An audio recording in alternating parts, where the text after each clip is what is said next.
Baseball is built on the idea that every game counts, but certain matchups feel heavier, almost mythic, as if the grass is greener, the crowd louder, and the stakes higher even in mid-July. Rivalries aren't just about wins and losses. They're about identity, pride, and the moments that echo for decades after the final out. They shape how generations of fans see the game, how players define their careers, and how cities tell their own sports histories. And nowhere is that truer than in the saga between the New York Yankees and the Boston Red Sox. A story that spans over a century and still feels like it could erupt at any moment. This is more than a series of games. It's a cultural drama that began in 1903 when the Boston Americans and New York Highlanders faced off. Long before the names Red Sox or Yankees carried their current weight, the early years belonged to Boston. 5 World Series titles by 1918, but the tectonic plates of baseball shifted forever. When Babe Ruth was sold to New York in 1919, that deal didn't just send a player south, it planted the seed of an 86-year drought for Boston, wrapped in the infamous curse of the Bambino.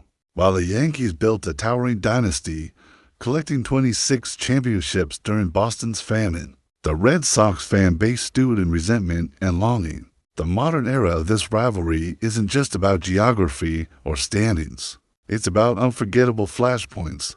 Aaron Boone's walk-off homer in the 2003 ALCS that crushed Boston hearts. The Arod vs. Jason Varitek brawl in 2004 that turned a playoff series into a street fight and the most improbable comeback in baseball history. Boston erasing a 3-0 deficit to take that very same ALCS and finally break their curse. In the World Series, every time these two meet, the record books get another scar, another bragging right, another reason for fans to keep the hate fresh. It's not just a rivalry, it's a living, breathing testament to what baseball becomes when history, heartbreak, and heroics collide. Some rivalries are born from playoff battles, others from historic trades or bad blood between stars. But Chicago's baseball feud didn't need any of that to spark. All it needed was a city split in half. The Cubs and White Sox rivalry has been simmering since 1906, when the two teams faced off in what remains their only World Series matchup, a crosstown collision that ended with the Sox upsetting their North Side counterparts for 2-2. That victory didn't just crown the Sox, it planted a seed of identity that still defines each fan base today. This isn't just Cubs versus Sox, it's North Side versus South Side, ivy-covered charm versus blue-collar grit, Wrigleyville bars versus Bridgeport taverns. For decades, the two teams went about their business mostly in separate orbits. But the introduction of interleague play in 1997 threw gasoline on the fire, giving fans regular bragging rights opportunities instead of waiting for a rare October showdown. That's when the rivalry's edges really sharpened. Fueled by player moves like Sammy Sosa's jump from the Sox to the Cubs in 1992, a move that stung all the more when Sosa became a national sensation during the 1998 home run chase. White Sox fans had to watch one of their own ascend into legend in the wrong uniform. If that wasn't enough, the bad blood boiled over in 2006 with the infamous A.J. Pierzynski-Michael Barrett brawl, a home plate collision turned full-on fistfight. That seemed to embody the physical, no-love-lost nature of the rivalry. And while the Sox basked in the glory of their 2005 World Series title, Cubs fans had to wait until 2016 to finally end their own championship drought, giving them a long-overdue trump card in the city's eternal sports debate. What makes this rivalry fascinating is that the balance of power shifts constantly. Depending on the lens, overall head-to-head, postseason success, recent form. Neither side can claim permanent dominance, and that uncertainty keeps every game, no matter how early in the season, feeling like it's worth a little more than just one in the standings. In Chicago, you can't sit on the fence. Your Cubs or your Sox, and no amount of stats can measure how much that identity matters. Some rivalries are forged over a century. Others can ignite in just a handful of moments when one side decides it's tired of being the little brother. For the San Diego Padres, their relationship with the Los Angeles Dodgers began in 1969 with A 14-0 beating that set the tone for decades of imbalance. The Dodgers were everything the Padres weren't. Perennial contenders, multi-time World Series champions, a team with swagger and a history stretching back to Brooklyn. San Diego, meanwhile, spent much of its early existence fighting just to be noticed. For years, the rivalry felt one-sided, more of an annoyance for the Dodgers than a true war. But baseball's beauty lies in the way narratives can shift, and in recent seasons, this Southern California matchup has morphed into something real, fueled by roster moves, postseason clashes, and a younger generation of Padres who decided they weren't going to accept the underdog role anymore. Manny Machado leaving the Dodgers after a half season into 0-18 and signing a long-term deal with San Diego was the first shot across the bow, a move that told both fan bases the Padres were serious about closing the gap. Then came Fernando Tatis Jr., a player whose energy and highlight reel play gave San Diego the kind of franchise face they could rally around. Finally standing toe-to-toe with LA's galaxy of stars, the 2020 NLDS was supposed to be the Padres, a rival party, but the Dodgers slammed the door with a sweep en route to a World Series title. 2 years later, the script flipped. In 2022, the Padres knocked the 111-win Dodgers out of the playoffs, a seismic moment that made the rivalry a national talking point. For Dodgers fans, that loss was a gut punch. For Padres fans, it was the kind of catharsis they've been waiting more than 50 years to taste. Even now, the win-loss column still tilts heavily toward LA, but every Padres-Dodgers series since has carried more heat, more tension, and more possibility that the balance of power in Southern California baseball might not stay lopsided forever. Some rivalries are born in playoff wars. Others are born simply because two teams share the same map. The Dodgers-Angels relationship, sometimes called the Freeway Series, didn't truly exist until interleague play brought them together in 1997, but the undercurrent was there long before. To Southern California teams with overlapping fan bases, each convinced their version of baseball culture was the real one. On one side, the Dodgers with decades of tradition, a trophy case stacked with 8 World Series titles and 25 National League pennants, and the sprawling reach of a brand that had transcended its Brooklyn origins. On the other side, the Angels, a younger franchise without the same historical muscle, but with a fiercely loyal fan base and a chip on their shoulder. From constantly being compared to the team up the freeway, the series' history has been surprisingly competitive, with the Angels holding a slight edge in all-time wins. But the moment that truly defined their bragging rights came in 2002, when the Angels captured their first and only World Series title while the Dodgers didn't even make the playoffs. For Angels fans, that year was the ultimate "we belong" statement, proof that they could not only coexist with their more famous neighbors, but also succeed on the sport's biggest stage. The Dodgers have remained the more consistent powerhouse, regularly making October appearances and finally ending their title drought in 2020. But whenever the Freeway Series pops up on the schedule, there's an extra buzz in the air. It's a rivalry without the deep animosity of Yankees-Red Sox or Dodgers-Giants, but it thrives on proximity, pride, and the unique awkwardness of two fan bases trying to claim the same patch of baseball territory. For some, it's just an interleague matchup. For Southern Californians, it's a measuring stick, a reminder that no matter the standings, the fight for local bragging rights is always in play. There was a time when Phillies Pirates wasn't just a line on the schedule. It was a full-on fistfight for the soul of the National League East. This rivalry stretches back to the late 1800s, long before the league was even recognizable in its modern form, but its golden years came in the 1970s and 80s, when the two clubs were locked in a near-constant battle for division supremacy. Back then, the NL East was a neighborhood with only two real bullies, and they traded punches. Year after year, the Pirates' We Are Family crew took the crown in 1979, hosting a World Series trophy, only for the Phillies to storm back and grab their own the very next season. Led by Mike Schmidt's bat and Steve Carlton's arm, the games between Them in those years weren't just competitive, they were tense, personal, and carried the weight of postseason implications every summer. Fans in both cities circled these series on their calendars, knowing they'd get their money's worth in both drama and quality baseball. But all rivalries have a turning point, and for this one, it was 1994's realignment. The Pirates were shipped to the newly formed NL Central, stripping away the frequency and urgency of their head-to-head matchups. Since then, the rivalry has faded into something softer, a nod of recognition between old rivals rather than an active feud. The all-time numbers still tilt in Pittsburgh's favor, but in recent years the Phillies have often had the upper hand when they do meet. For younger fans, it's a footnote in team history. For older ones, it's a reminder of when these two Pennsylvania ball clubs played every summer like the state championship was on the line. The heat might have cooled, but the memory of those decades still simmers for anyone who lived through them. Some rivalries are slow burns, building heat over decades.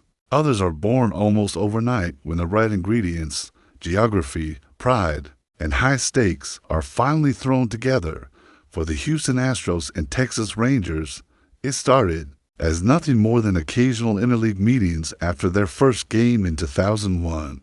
But it became something much sharper when Houston moved to the American League West in 2013. Suddenly, these two teams weren't just neighbors. They were fighting for the same division title, playing each other 13 times a year, and carrying the bragging rights for the entire state of Texas on their shoulders. At first, the Rangers held the upper hand, notably snatching the Out West crown from Houston's grasp in 2015 after sweeping a pivotal late-season series. But the Astros would not only recover, they'd rise to the pinnacle of the sport, winning their first World Series in 2017 and adding another in 2022.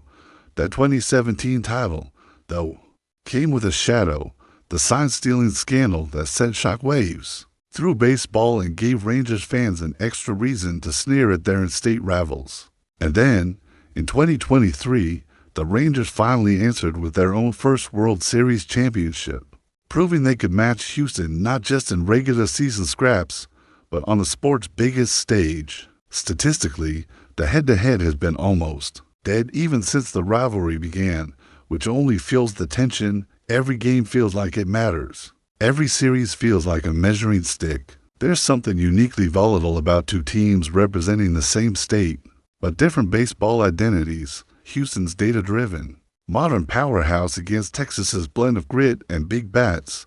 In a sport that thrives on narrative, Astros Rangers has all the makings of a rivalry that will only get nastier as both teams keep swinging at the top. If you drew up a blueprint for a perfect baseball rivalry, it would look a lot like Cardinals-Cubs, the historic franchises with roots stretching back to the 19th century. Ballparks that are as much cultural landmarks as they are sports venues, at fan bases separated by just 300 miles of Midwest highway.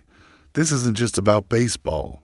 It's about identity, tradition, and the stubborn pride of two cities that each believe they're the rightful home of the sport's heartland soul.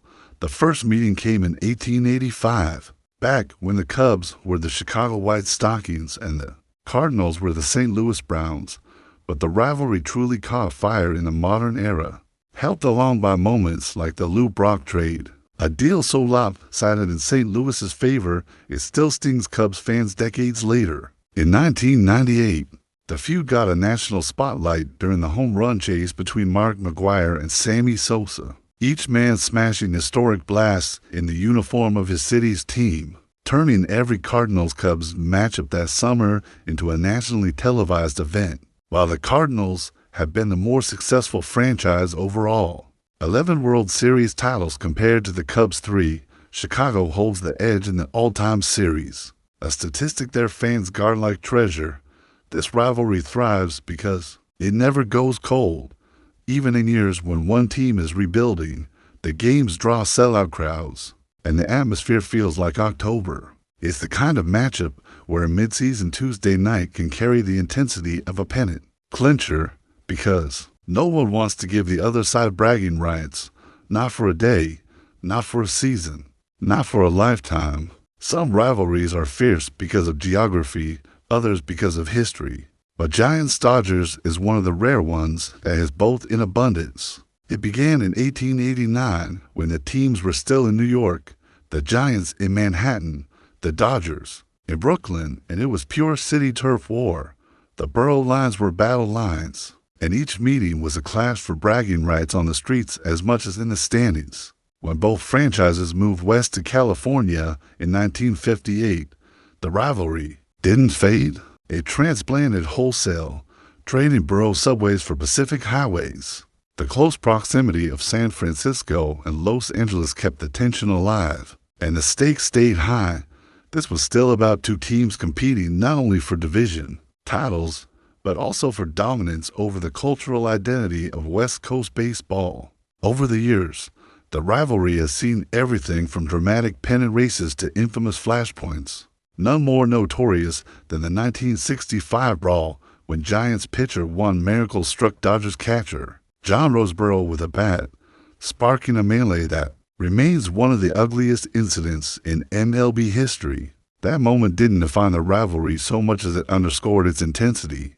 Here, even a regular season game could feel like a matter of life and death. On the field, the all-time series has stayed razor-close for more than a century.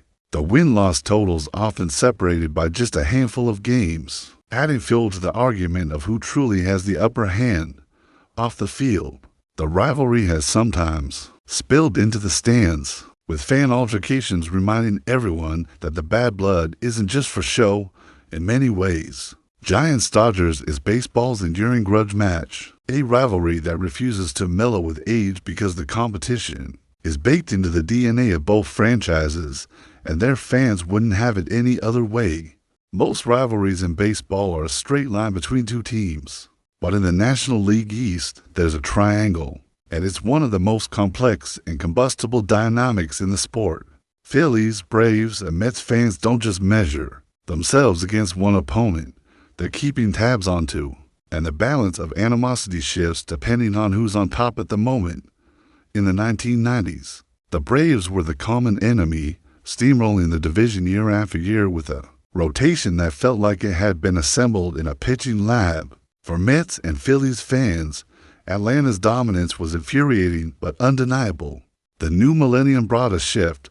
The Mets and Phillies began swapping control, each enjoying their own peaks and each inflicting heartbreak on the other. The most infamous chapter came in 2007, when the Mets held a seemingly insurmountable September lead, only to collapse and watch the Phillies snatch the division and ride the momentum to a World Series title the following year. The Braves and Mets have their own long-running thread, dating back to Atlanta's move into the NL East in 1994, with key clashes in 1969 and 1999 postseason play searing themselves into fan memory. In recent years, the Phillies and Braves have staged their own October drama, with Philadelphia knocking out 100-win Atlanta teams in back-to-back postseasons in 2022 and 2023, a fact Phillies fans will never let die. Then there's the 2024 NLCS, Mets vs. Phillies, finally meeting in October with everything on the line.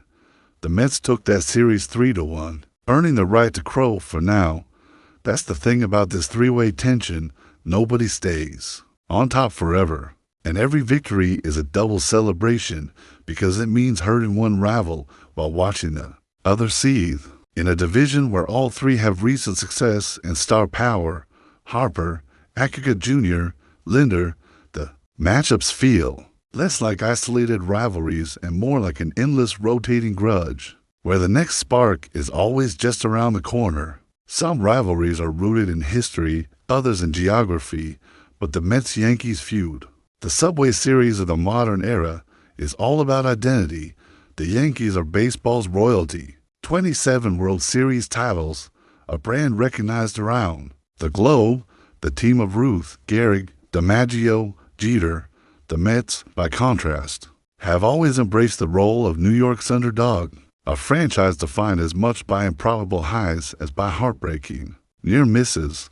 Their fans see themselves as the scrappy counterpoint to Yankee polish, wearing their suffering as a badge of honor. For decades, the two clubs rarely met outside of spring training, But interleague play changed that in 1997, even the city regular doses of bragging rights games. The rivalry reached its fever pitch in the 2000 World Series, the first Subway Series since 1956, a 5-game battle that the Yankees won, further cementing their big brother dominance. That series was already tense, but it boiled over into outright animosity thanks to the Roger Clemens-Mike Piazza saga. Months after Clemens had beaten Piazza with a fastball, the pitcher infamously hurled a shattered bat barrel in Piazza's direction, igniting a bench-clearing incident that remains one of the rivalry's most replayed moments. Since then, the intensity has ebbed and flowed with the team's competitive cycles. But there's always an underlying charge when they meet. For Mets fans, every win over the Yankees is a momentary triumph over decades of being in their shadow. For Yankees fans, losses to the Mets are unacceptable blemishes. And in 2024, the rivalry got fresh oxygen when the Mets signed Juan Soto away from the Yankees. A move that felt too many in pinstripes like a betrayal and to Mets fans like a declaration that they were ready to steal more than just headlines. In a city where everyone has to pick a side, these games aren't just baseball. They're a referendum on which New York you belong to. Some rivalries are born from a century of shared history, but Orioles-Nationals exists because of a single seismic shift, the relocation of the Montreal Expos to Washington, D.C. in 2005. On paper, it made sense to nearby cities, each with their own ball club, separated by less than an hour's drive. In reality, the move dropped the new franchise right into the Orioles' protected market, sparking immediate hostility from Baltimore ownership, who feared the Nationals would siphon off both fans and revenue. That tension wasn't just behind closed doors, it bled into negotiations over television rights, ticket sales, and even basic cooperation between the two organizations. To this day, the Orioles and Nationals have never agreed to make a trade with each other, a petty but telling symbol of the Cold War between the front offices. On the field, the Beltway Series has been competitive, but not particularly high stakes. The two teams have never been contenders at the same time, so there's been no October collision to burn their meetings into national memory. Still, there are moments each fan base treasures. The Nationals' 2019 World Series run, for example, which gave D.C. its first baseball championship in nearly a century. Contrasted with Baltimore's years of rebuilding, Orioles fans, in turn, have leaned on their historical legacy and recent flashes of youth-driven hope, eager for the day when their own club can match that kind of success. Statistically, Baltimore holds a slight edge in the all-time series, but in truth, the rivalry's real firepower has been off the diamond, in boardrooms, courtrooms, and the stubborn refusal of either side to acknowledge the other without a hint of disdain. If the baseball gods ever aligned to put these two in a postseason series, the Beltway might just feel like a fault line. For nearly 3 decades, Canada had not won, but to Major League Baseball teams, and with them came a rivalry that was as much about culture as it was about sport. The Toronto Blue Jays and Montreal Expos didn't share a division, didn't meet in the postseason, and only faced off occasionally in interleague play or during the Pearson Cup exhibition games from 1978 to 1986. But that scarcity didn't make the rivalry any less real. It was a tug-of-war for the soul of Canadian baseball, with linguistic and cultural lines adding extra weight. Toronto, English-speaking and corporate-polished, versus Montreal, French-speaking and defiantly unique in its identity. The Blue Jays rose to prominence in the late 80s and early 90s, culminating in back-to-back World Series championships in 1992 and 1993. At the same time, the Expos were building a powerhouse roster: Larry Walker, Pedro Martinez, Moises Alou, that many believe was destined for a title. In 1994, Montreal had the best record in baseball when the players' strike ended the season and crushed their best shot at a championship. For Expos fans, it wasn't just a lost year. It was the beginning of the end, a slow fade that would lead to relocation in 2005.